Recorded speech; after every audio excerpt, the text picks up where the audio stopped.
Orbital velocity is the minimum velocity with which an object or with which a satellite is launched so that it orbits around the Earth. Let us take the Earth as a perfect sphere of a radius r, and a satellite that is launched with the orbital velocity orbits around the Earth at an altitude h from the surface of Earth. So from the center of Earth its distance is r, from the surface of Earth its altitude is h.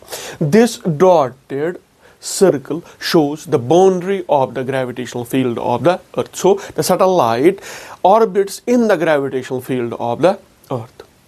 In order to calculate the orbital speed or the orbital velocity, we will take the concepts from the circular motion. We know that when a body is moving in a circular motion, there must be a centripetal force, and here that centripetal force is provided by the force of gravitation between the satellite and the Earth. We are going to equate those two, the centripetal force and the gravitational force of the attraction, and we will get the orbital velocity. It is easy. If the satellite orbits in an orbit of radius r, so the necessary centripetal force, if its mass is m and the mass of Earth is m, the mass of satellite is m, so the necessary centripetal force required is equal to mv square divided by r. The gravitational force of the attraction Fg is equal to g m divided by r square. So as the centripetal force is provided by the gravitational force of the attraction, so these two must be the same. So we are going to equate these two to get the equation for the orbital velocity. So we have mv square divided by r is equal to gm divided by r square. M and m goes, 1 r and 1 goes, so v is equal to root of gm divided by r. Orbital velocity v0 is equal to root of gm by r.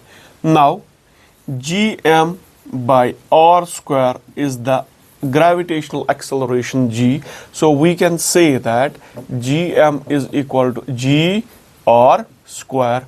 In place of gm we will put gr square.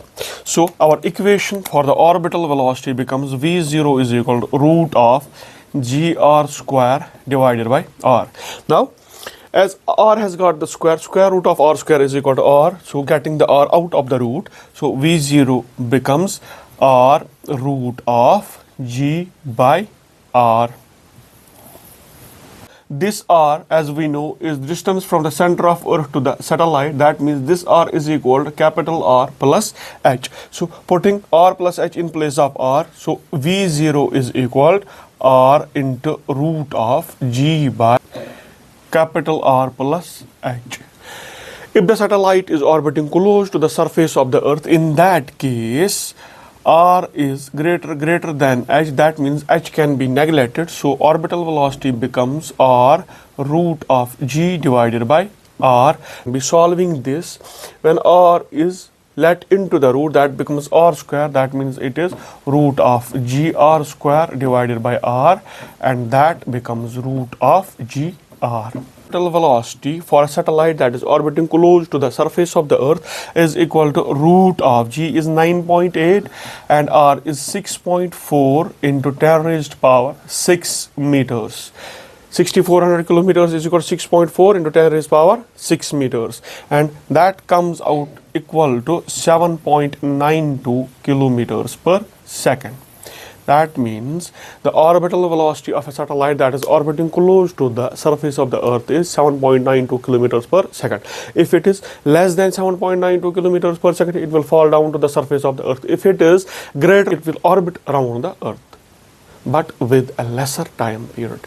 That will we see in the next part.